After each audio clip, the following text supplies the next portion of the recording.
নাখলা উপত্যকার একটি ঘটনা। তায়েব থেকে রক্তাক্ত অবস্থায় রাসূল সাল্লাল্লাহু আলাইহি ওয়াসাল্লাম ও যায়েদ মক্কার পথ ধরে যেতে থাকলেন। অবশেষে তারা মক্কার ঠিক বাইরে নাখলা উপত্যকায় অবস্থান নিলেন। রাত নেমে আসলো এবং রাসূল সাল্লাল্লাহু আলাইহি ওয়াসাল্লাম তাহাজ্জুদ পড়তে দাঁড়িয়ে গেলেন।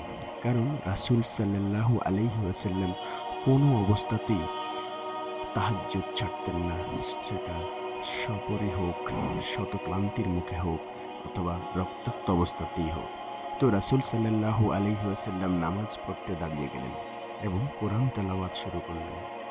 ঠিক তখনই সেই প্রান্তর দিয়ে একদল জিন ভ্রমণ করছিলেন এবং রাসূল সাল্লাল্লাহু আলাইহি ওয়াসাল্লামের তেলাওয়াত শুনে সবাই একসাথে বলে উঠলেন, চুপ।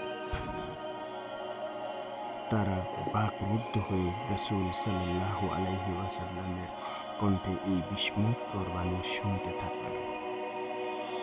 এবং আমরা জানি রাসূল সাল্লাল্লাহু আলাইহি ওয়াসাল্লাম তাহাজ্জুদের নামাজে লম্বা লম্বা সূরা তেলাওয়াত করতেন এবং এই পুরোটা সময় ধরে জিনের দল নিস্তব্ধ হয়ে তা শুনতে থাকে। অবশেষে যখন রাসূল সাল্লাল্লাহু আলাইহি ওয়াসাল্লাম নামাজ শেষ করেন, তখন সেই জিনরা রাসূল সাল্লাল্লাহু আলাইহি ওয়াসাল্লামের কাছে দেখা দিলেন এবং ইসলাম গ্রহণ করলেন। এবং তারা শুধু মুসলিমই হয়ে যায়নি, বরং আল্লাহ সূরা আহকাফে এই ঘটনা বর্ণনা করার সময় বলেন, তারা মুনজিরিন হয়ে গিয়েছিলেন, অর্থাৎ তারা ইসলাম গ্রহণ করে ইসলামের বাণী প্রচার করার কাজে লেগে গিয়েছিলেন।